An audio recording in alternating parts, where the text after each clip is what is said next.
Assalamualaikum and hi everyone. Kita masih di chapter 8 random variables and di subtopic 8.1 discrete random variable. Okay. In previous video, kamu dah tengok tentang probability distribution function PDF. Okay. Di mana probability distribution function ini boleh kita represent dalam 3 bentuk. Bentuk yang pertama adalah bentuk PDF table. Okay. Di mana pada row pertama kita ada nilai X. Di row kedua mesti ada nilai probability bagi setiap X. So, bila ada table probability, kita tahu summation ataupun total probability mesti equal to 1. Okay, and then daripada table, kita boleh transfer kita punya PDF table ini ke dalam bentuk piecewise function. Okay, probability distribution function. So, untuk PDF, mesti guna F kecil. Okay, and then pada bentuk piecewise function ini, ruangan dot dot dot ini mewakili probability. Kita akan susun daripada kecil kepada probability yang paling besar.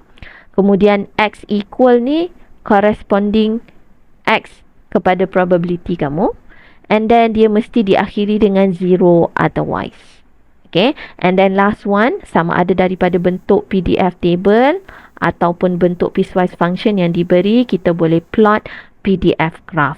Okay, PDF graph mesti menegak ke atas begini, di mana paksi X adalah nilai X dan paksi Y represent nilai probability. Okay, so ini adalah summary untuk probability distribution function PDF, di mana kamu mesti mahir untuk menggunakan ketiga-tiga bentuk, either table, piecewise function ataupun dalam bentuk graph. And madam juga dah ajar kamu macam mana cara nak cari probability daripada mana-mana bentuk yang diberi. Okay, di skrin sekarang adalah summary. So far setakat yang kita dah belajar, kita di bahagian discrete random variable, kita dah habis probability distribution function PDF number 1 ini. Kita dah belajar PDF table, kita dah belajar transform kepada bentuk piecewise function F kecil, and then kita juga dah belajar plot our PDF. Okay, and hari ini dalam video yang ini kita akan belajar yang seterusnya, iaitu CDF, represent cumulative distribution function.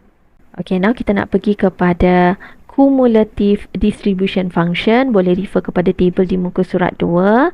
Now kita ada CDF. Okay, so sentence pada soalan cumulative distribution function, CDF. Okay, so untuk CDF, dia sama macam PDF. Ada 3 form. Okay, boleh kamu gunakan untuk represent CDF.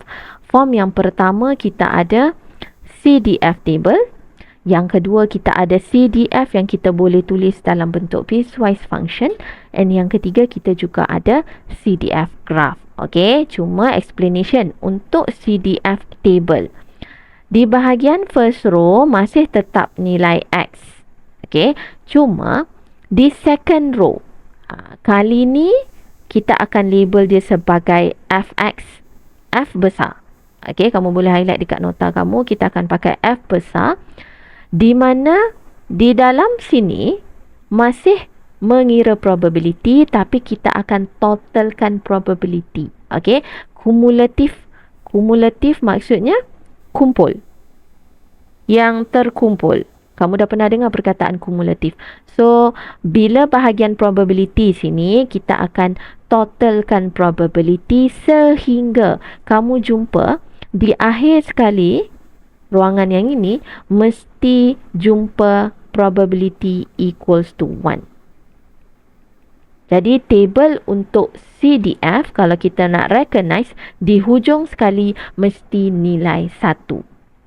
Okey, untuk CDF dalam bentuk piecewise function, kali ni kita akan menggunakan F besar, Fx. Kali ni kita pakai F besar untuk CDF. Okay, so mesti guna F besar. Okay, bentuk piecewise function masih sama, cuma kali ni kita label menggunakan F besar. Okay, yang ini perlu alert. Untuk piecewise function CDF, ruangan yang pertama. Okay, untuk function yang pertama, yang bahagian sini, mesti dimulakan dengan kosong. Dan untuk ruangan yang terakhir, mesti dia akan berakhir dengan 1.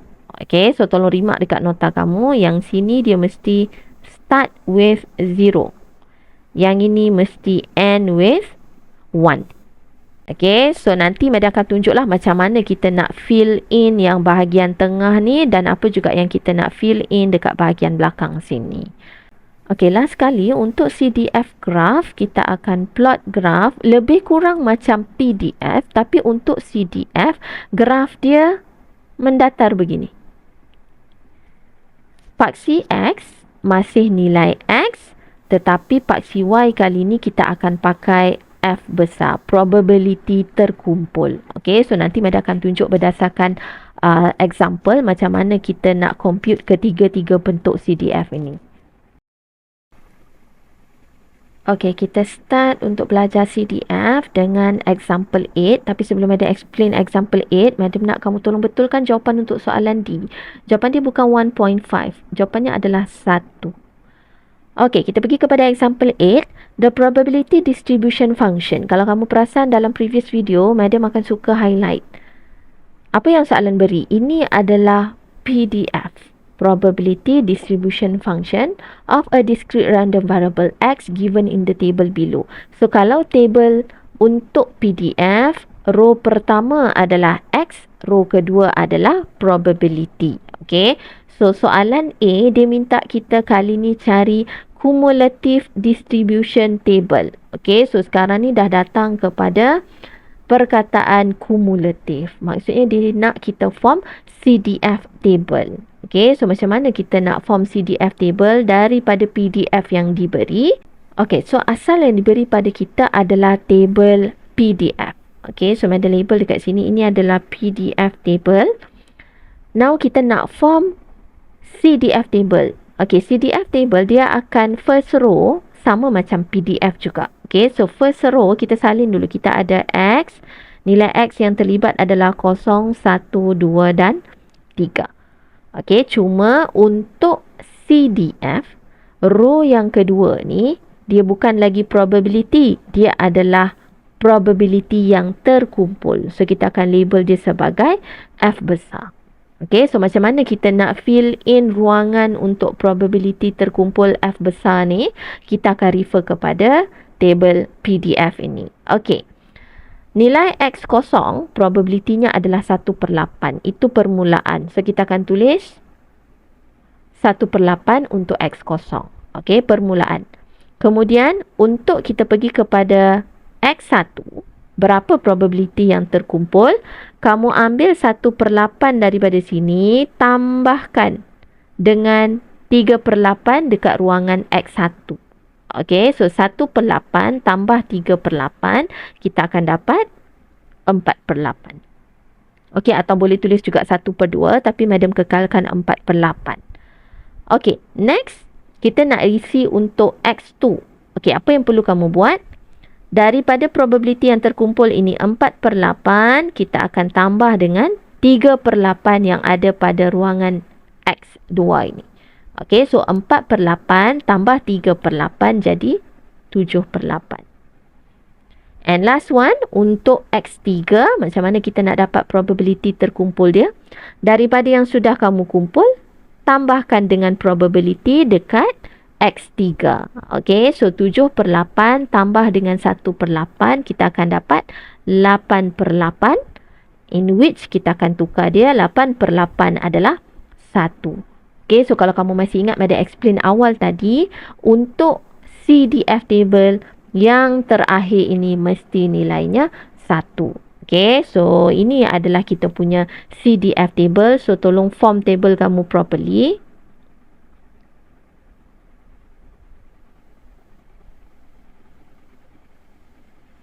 Okay, so Madam harap kamu nampak perbezaan. Apa beza CDF dengan apa beza PDF table. Okay, so kita dah siap kepada soalan A. Okay, next kita pergi kepada soalan B. Okay, untuk soalan B, kamu disuruh cari cumulative distribution function. Kalau kamu masih ingat, Madam pernah sebut garis perkataan function. Bila nampak function, kamu tahu kamu nak cari CDF dalam bentuk piecewise function. Okay, dan disebabkan ini adalah CDF, Jadi kita akan pakai F besar. So remember, kamu punya piecewise function akan bermula dengan F besar. Okay, so kita cuba buat piecewise function untuk CDF. Okay, yang pertama sekali dia mesti dimulakan dengan F besar. Okay, kemudian kamu tolong refer dekat table di muka surat 2. Ada madam bagi tahu tadi, bila kamu nak buat piecewise untuk CDF, dia mesti dimulakan dengan kosong dan dia mesti berakhir dengan 1. Mula kosong, akhir 1. Tulis yang itu dulu. Kemudian, apa yang kita nak tulis dekat bahagian tengah ni adalah probability dari CDF table. Probability terkumpul dari CDF table. Okay, so madam ulang. Kita start dengan kosong, berakhir dengan 1. Tengah-tengah akan diisi oleh semua nilai pada CDF table F besar. Okay, so kita ada 1/8. So 1/8 dekat sini. Bawah kosong. Kemudian sambung lagi 4/8. Kemudian sambung lagi 7/8. Dan kemudian dia berakhir dengan 1. Okay, next after kamu dah isi semua cumulative probability ni, kita nak isi pula domain di bahagian sini. Okay, so nak isi domain untuk F besar. Okay, cumulative distribution function. Cara nak buat domain dia ada sedikit berbeza. Okay, dia tak sama macam F kecil. Kalau PDF, dia punya domain kita akan just tulis X equal, X equal, X equal. Okay, tetapi kalau untuk F besar, sedikit berbeza. So, tolong perhati betul-betul. Mula-mula kita akan letak koma dahulu. Okey, kita akan mula isi domain untuk yang pertama dan yang terakhir sahaja dahulu. Okey, so perhatikan baik-baik madam tulis. Untuk yang pertama, kamu akan tulis X less than. Untuk yang terakhir, kamu akan tulis X greater than or equal. Mana-mana soalan pun akan apply macam ni. Okey, so lagi sekali madam ulang. Untuk yang pertama, kita akan ada X less than. Mesti guna simbol less than. Untuk yang terakhir, kita ada X greater equal. Mesti pakai greater equal. Jangan ubah. Okey. Next, after dah tulis yang ini, kita nak isi apakah nombor atau nilai X di bahagian sini. Okey. So, bila nak isi X, untuk yang pertama ni, kamu akan gunakan X yang pertama pada kamu punya CDF table. So, X kita yang mula-mula adalah kosong. So, dekat sini kita akan fill in kosong. Dan untuk yang terakhir bahagian sini, kita akan isi dengan nilai X yang terakhir pada table kita, iaitu 3. Okay, now kamu dah siap untuk first and last. Kemudian kita nak tengok yang bahagian tengah. Okay, so yang bahagian tengah pun ada nak kamu perhatikan betul-betul. Mula-mula kita akan tulis X di bahagian tengah. X, X, X. Kemudian kita nak buat inequality sign. Okey, perhatikan betul-betul bahagian kiri sini. Madam akan guna simbol yang ini. X greater or equal. Semua akan pakai greater or equal. Untuk bahagian kanan, kita akan pakai X less than, less than, less than. Okey, dah siap tulis yang ini, barulah kita akan fill in semua tempat ni dengan nilai X. Okey, so macam mana nak isi? Tadi yang first kita guna X kosong dan yang last kita guna X3.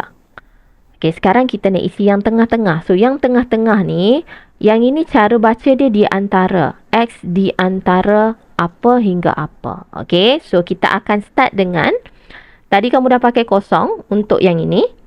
Kemudian kita akan pakai di antara. Di antara yang mula-mula tu adalah antara 0 hingga 1. So, kamu akan just fill in sini 0, sini 1. Okey, next bergerak kepada di antara yang seterusnya. Antara 1 hingga 2. 1 hingga 2. And then di antara yang seterusnya adalah 2 hingga 3. So, 2, 3. Begitu cara tulis dia. Okay, so pastikan bila kamu dah siap kamu punya domain ni, kamu check sikit. Dia mesti, kalau yang ini berakhir dengan 0, dia akan start dengan 0 balik. Yang ini berakhir dengan 1, start kembali dengan 1. Berakhir dengan 2, start kembali dekat sini 2. Okey, pastikan dia macam tu. So, ini baru kita punya cumulative distribution function yang lengkap. Jangan lupa kita kena letak curly bracket. Okey, so ini adalah kita punya piecewise CDF dalam bentuk capital Fx.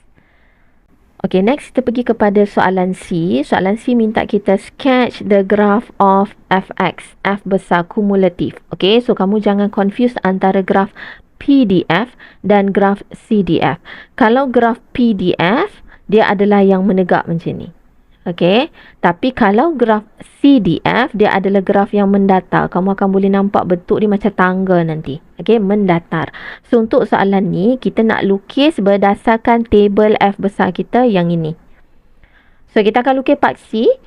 Paksi X akan dilabel dengan nilai X dan paksi Y kita akan dilabel dengan nilai F besar, Fx. Okay.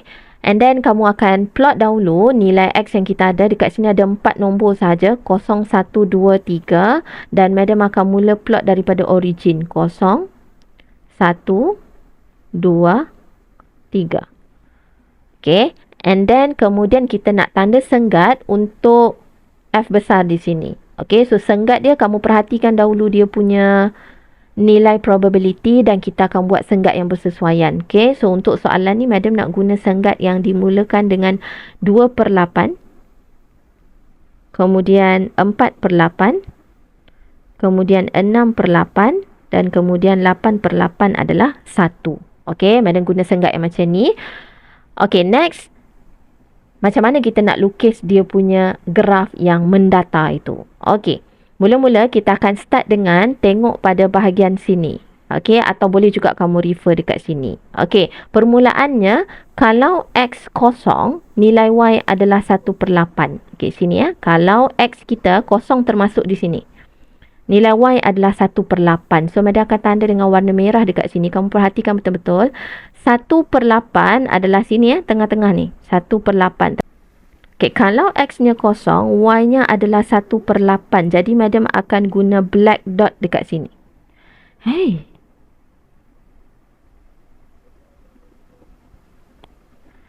Okay, kalau X kosong, Y-nya adalah 1/8. Madam akan guna black dot dekat sini. Okay. And then, kita akan buat satu garis mendata. Garis itu, dia akan pergi kepada X1. Begini. Tetapi dekat X1 ini, kamu akan blank dot. Bulat kosong begitu. Okay.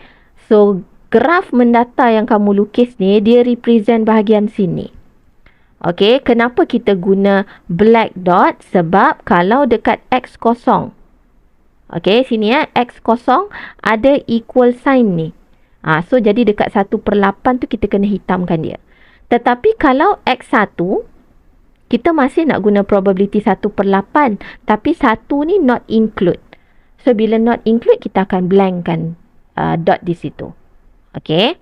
And then kita proceed lagi. Kita pergi kepada yang ini. Okay. Untuk yang ini, dia adalah 4/8 antara 1 hingga 2. Okay. So, antara 1 hingga 2. 1 black dot. Untuk 2, kita akan blank dot. Pada probability 4/8. So, untuk 1, madam akan black dot. Untuk 2, dia adalah blank dot. Dan madam akan terus connect. Okay, so dia jadi macam ni. And next, kita pergi pula kepada yang ini. Okay, dia di antara 2 include, 3 tak include. Okay, so kamu akan tanda pada 7/8. Okay, 7/8 dekat sini. Okay, so kita akan tanda 2 include. Tetapi untuk 3, not include, blank dot. Kemudian kamu connect sahaja antara 2 titik ni. So, dia dapat begitu. So, ada tanda sini lah. Sini 7/8. Sini tadi 1/8. Okay, and then last one. Kalau X kita lebih daripada 3, kita akan dapat probability 1. So, dekat sini, dekat 3 ni, 3 also include.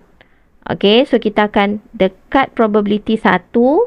Dekat 3 tu kamu hitamkan. Dan kemudian kamu just buat satu garis yang terus ke belakang. Dia membawa maksud X greater or equal to 3. Kita akan baca yang ini.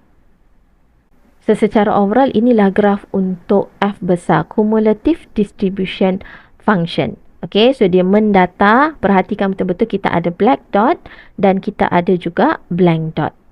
So, yang inilah yang kita panggil sebagai CDF graph. Okay, so untuk CDF, Madam dah ajar kamu 3 bentuk. CDF table, yang ini. Kemudian kita ada CDF dalam bentuk piecewise dan kita juga ada CDF graph. Okay, so kamu kena faham PDF dan CDF dia ada benda yang sama. Ada table, ada piecewise, ada graph. Tetapi ketiga-tiganya berbeza. Okay, so tolong kamu tengok balik table di muka surat 2. Bandingkan apakah perbezaan yang ada pada CDF dan PDF. Okay, so far Madam dah tunjuk pada kamu tentang discrete random variable. Kita ada 2 jenis. Yang pertama bentuk PDF, yang kedua bentuk CDF, dan kita dah belajar kedua-duanya ada table, kedua-duanya ada piecewise dan kedua-duanya juga ada graph yang boleh kita plot. Okay, now kita nak pergi kepada bahagian bawah sini dan dimulakan dengan median. Okay, soalan di pada example 8 ni minta kita cari median. Okay, so ni new thing untuk kamu. Madam nak ajar sekarang macam mana cara untuk cari median. Untuk cari median, kamu boleh either pakai table PDF ataupun table CDF. Dua-dua pun boleh. Okay, so Madam listkan dekat sini kedua-dua table. Yang pertama ni adalah table PDF. Yang kedua ni adalah table CDF yang kita dah buat tadi. Okay, so Madam nak tunjuk macam mana dulu method untuk kita cari median. So tolong salin di nota. To find median, apa yang kita akan buat adalah kita akan sum the probabilities until get 0.5 or more. Ini syarat dia untuk kita cari median. Kita akan tambah probabilities sehingga kita jumpa 0.5 or more. Okay, so Madam nak tunjuk dahulu yang pertama sekali kita cari median menggunakan table PDF. Okay, kita fokus dulu kepada cari median menggunakan PDF table. Okay, kalau kamu ada PDF table, untuk cari median dia, kamu akan kena tambah dahulu probability yang ada sehingga jumpa 0.5 atau lebih. Okay, so probability yang pertama dimulakan dengan 1/8. Kita akan tambah dengan next probability 3/8. Okay, so kamu tambah yang ni, check dahulu. Kamu dapat 4/8 which is equals to half, which is half adalah 0.5. So maksudnya bila kamu tambah 2 ni, kamu dah jumpa probability terkumpul 0.5. Okay, so bila jumpa 0.5 atau lebih, kamu dah boleh stop. Maksudnya, kamu dah jumpa nilai X yang memberikan median kamu, which is X kamu adalah 1. Sebab apa kita pilih X yang itu? Sebab kalau dekat sini, belum cukup 0.5. Baru 1/8. Tetapi kalau saya tambah dengan next probability, dekat sini saya jumpa 0.5. So, X yang kamu mula-mula jumpa 0.5, itu kita panggil dia punya median. Okay, so untuk daripada PDF table ni, kita akan conclude median kita adalah pada X equal 1. Okay, next Madam tunjuk kepada cari median menggunakan CDF table. So, fokus kepada CDF table yang warna biru ni. Okay, sebenarnya lebih mudah cari median guna CDF table. Sebab CDF table kita dapat daripada hasil kita tambah probability daripada PDF ni sehingga jumpa 1. So, konsep nak cari median kita kena tambah probability. So, sebaiknya pakai table CDF. Okey, untuk table CDF ni, kamu cari dekat table kamu ni, dekat mana yang kamu jumpa probability terkumpul 0.5. Yang ini belum lagi 0.5. Tetapi dekat sini 4/8 adalah 1/2 or equals to 0.5. So, maksudnya kamu terus jumpa 0.5 dekat sini. So, maksudnya kamu punya median adalah nilai X yang di atasnya ni. Okay, so yang ni kita akan terus tulis saja. Median equals to X1. Itu cara cari median, sama ada guna PDF atau guna CDF. Kalau guna PDF, kena tambah dulu sampai jumpa 0.5 or more. Kalau guna CDF table, terus sahaja cari dekat mana probability terkumpul yang 0.5 or more. Okay. So, Madam nak bagi satu contoh, table yang lain. Okay. Ini bukan soalan yang ni. Table yang lain, nak tunjuk pattern soalan yang berbeza sikit untuk cari median. Okay. Katakan Madam bagi kamu soalan yang sedikit berbeza. Okay. Yang atas ni adalah table berbentuk PDF dan yang bawah ni corresponding CDF untuk PDF yang atas ni. Okay. So, kalau kamu nak cari median, kalau dari PDF, apa yang kita akan buat adalah kita akan sum dahulu dia punya probabilities. Okay. Dimulakan dengan 1/4 plus dengan half. So, dekat sini kamu jumpa 3/4 which is dia sebenarnya 0.75. Okay. So, waktu yang mula-mula dia adalah 1/4. 0.25. Belum lagi mencapai 0.5. So, X ini tak boleh jadi median. Tetapi bila kamu tambah dengan the next probability, kamu akan jumpa terus 0.75. Maksudnya more than 0.5. So, the first time kamu jumpa 0.5 atau lebih daripada 0.5, X itu kita akan kira dia sebagai the median. So, kita akan tulis median adalah when X equal 1. Okey, kemudian kalau kita nak cari median daripada CDF table lagi senang. Kita akan directly baca probability terkumpul daripada bahagian F besar ni. Okey, so kamu start saja baca. Ini 0.25. Belum lagi 0.5. Tapi kalau saya move to the next one, sini dah jadi 0.75. Dah more than 0.5. So, the first time kamu jumpa 0.5 or more than 0.5, kita akan ambil X yang itu sebagai kita punya median. Okay, so untuk cara CDF table pun sama. Median dia kita akan terus dapat daripada X equal 1.